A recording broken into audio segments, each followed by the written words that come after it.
distribution is going to be, exactly what we've seen in other industries. A very sharp focus on specific niche customer segments. So in the past, distribution in banking has just been about geography, right? So it's been a credit union in a small geography, or it's been a tier one bank, nationally or internationally, right? But geography doesn't matter in the internet world, right? So now the segmentation model has to change. And I think that there is a run of kind of better banking providers in distribution at the moment. That run is there because of a gap from the failings of tier one banks. But the real distribution plays are going to be ones that are experience driven, right? So let me give you an example. If I'm as a contractor, I need to file my tax return, do my expenses, issue invoices, and have an account, right? Now, either I can do all of those things and go to a normal bank, or I can go to Coconut, right? And guess which I'll do, right? I'll go to Coconut because it does all of those things and gives me the account. Or I can rent, as a buy-to-let landlord, I can track my expenses, track the incoming rent, file a return at the end of the year, do all of that myself, have a bank account with a normal bank, or I can use something like Hammock, which does all of that for me, as well as gives me an account, right? So, which do I think I will go for, right? It's going to be Hammock. So when you're faced with the choice of just having a banking product and having to do all the experiential stuff yourself versus getting the experience and an account with it, I think that's where the future is, right, in distribution.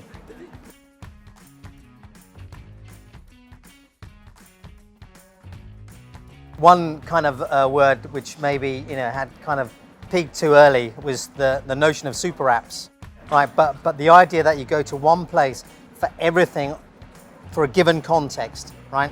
That's my definition of experience-driven banking, is that everything that you need for a given context. And what banking has lacked for the last 200 years is context, because we don't live to bank, right? We have to bank to live. It's the other way around. And there we need to start to find, I want to be this contractor, I want to be a buy-to-let landlord, I want to be a restaurant owner. What are all the things that I need as well as the banking products?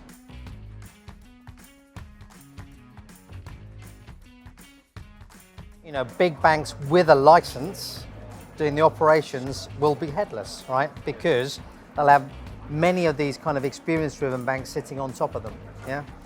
And in the distribution space, why do I want to have a huge fraud team, a huge security team?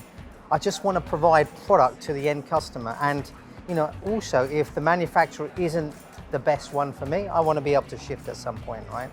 If anyone thinks that banks need to be technology companies, I think they need to take a closer look at themselves, right? Because really this is about facilitating new business, right? And that may be, what was the last product innovation we've seen in banking? It's been 20 years since, the one account and offset mortgages. We've got to be able to do more than that, and we're not seeing that out of the manufacturers, right? So what we are seeing is the innovation, software enabled through in the distribution space, right? So data-driven insights, gamification of, interaction. I think that's where, new players can really leverage technology. So they don't have to invent the technology themselves. They should leverage these platforms and not just provide, just basic, everyone that's kind of doing aggregation and categorizing transactions, whoopee-doo. That's, there's no differentiation in that because everyone's doing it. Where the differentiation is going to come in is your specific targeting of data, insights, and features for a very specific segment. I gave the example of Moneycardo and for travelers, given the example of Hammock for landlords, Coconut for contractors, but I could carry on that list.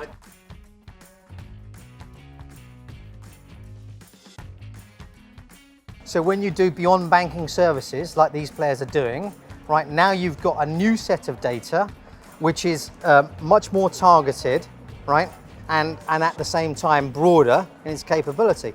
But it's actually, the goal for, let's say, Hammock, right? I don't think this is their vision, right? But for me, it would be, I want to make you a much more profitable landlord, right? if I had another bank, I might want to make them a much more profitable restaurant. For me, that's not just about the banking service, it's going to be about all of the other things that those businesses need, right? And now we've got broader data sets. But if you want to get to the kind of interaction patterns of Spotify and Instagram and then you're going to have to do more than banking, because none of us do banking, like 4 or 5 times a day, right?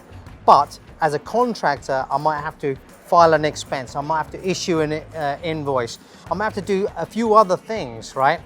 As well as do some banking. Now I'm eking up my interaction, right? If I look at the other players that could be involved as a contractor, if I create an ecosystem of, solicitors, accountants, other services that I need in that space, I can eke up the level of interaction I need to have to play in the distribution space.